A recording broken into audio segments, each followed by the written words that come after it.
एक महिला के स्त्री के घर के बाहर, एक घर के बाहर संत साधु तपस्वी साधक भिक्षा मांगने गए। कहा भिक्षाम देहि। माता बाहर निकली, घर की माता बाहर निकली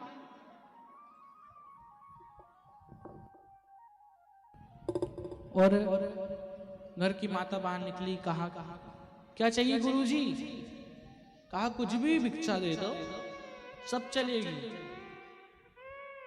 ठीक है, भिक्षा दी।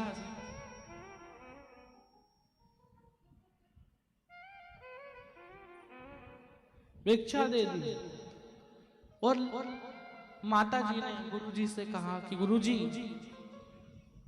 मुझे कुछ ऐसा बता दीजिए जिससे भगवान मेरी जल्दी सुन ले। इतना भगवान से मांगती हूँ, भगवान कुछ देता ही नहीं। इतना मैं भोलेनाथ से, कृष्ण से, राम से, इतना भगवान विष्णु से सब मांगती हूँ, किसी ने कुछ दिया ही नहीं आज तक। भगवान कुछ दे ही नहीं रहा। भगवान कुछ कृपा तो करे, कुछ करुणा तो करे, कुछ ऐसा बता दो कि भगवान एक बार में सुन ले। कुछ ऐसा बता दो कि भगवान हमारी एक बार में ही बात सुन ले।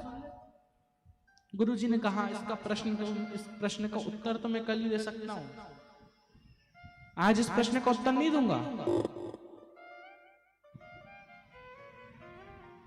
इस प्रश्न का उत्तर मैं आपको कल ही दूंगा।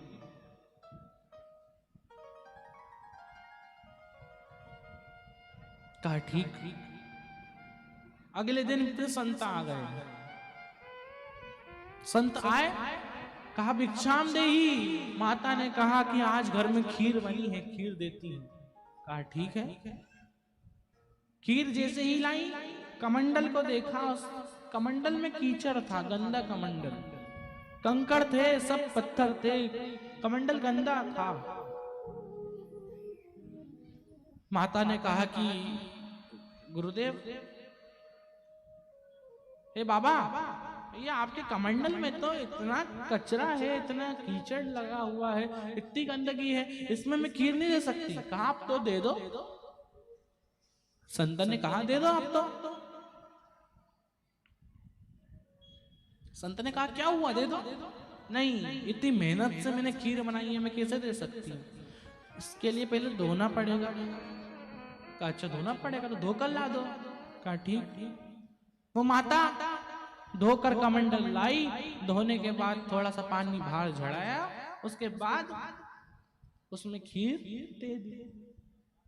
कहा बाबा, मैंने कल आपसे एक प्रश्न पूछा था, इसका आपने उत्तर आज देने को बोला था, बताओ क्या है इसका उत्तर? कहा कि अभी तुमने क्या करा? कहा क्या? मैंने जब आपसे भिक्षा मांगी, जब मैंने आपसे कुछ मांगा, मैंने आपसे कहा कि मुझे भिक्षा दे दो।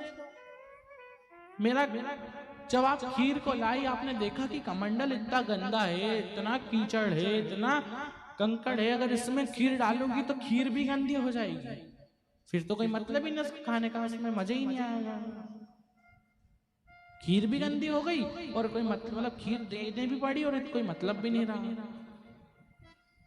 तो आपने सोचा कि इसको पहले धो देते हैं। धोया, धोकर लेकर आई, उसके बाद आपने खीर दी।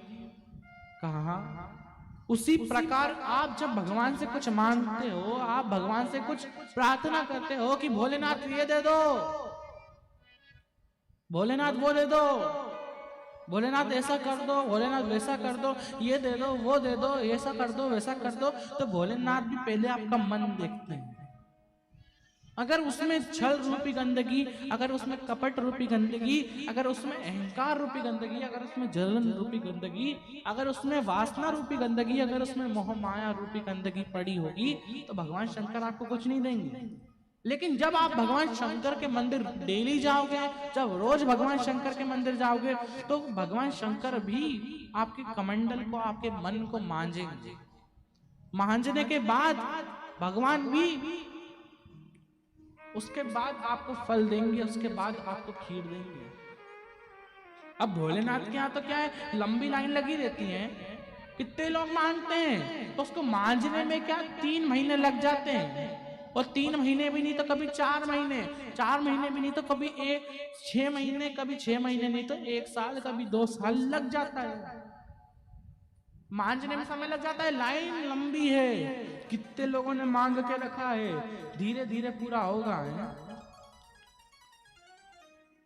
जब कपड़े वाले को आप कपड़ा देते हो कि भैया ये इसको ड्राई क्लीन कर देना, इसको धो देना, ऐसा कर देना, वैसा कर देना, इसको धोकर रखना, कहाँ कितने दिन लग जाएंगे? हो सकता है 3 दिन लग जाए। लाइन लंबी है कपड़ों की, हो सकता है 10 भी दिन लग जाए, हो सकता है 15 दिन भी लग जाए, हो सकता है 1 महीना भी लग जाए, कोई भरोसा नहीं है।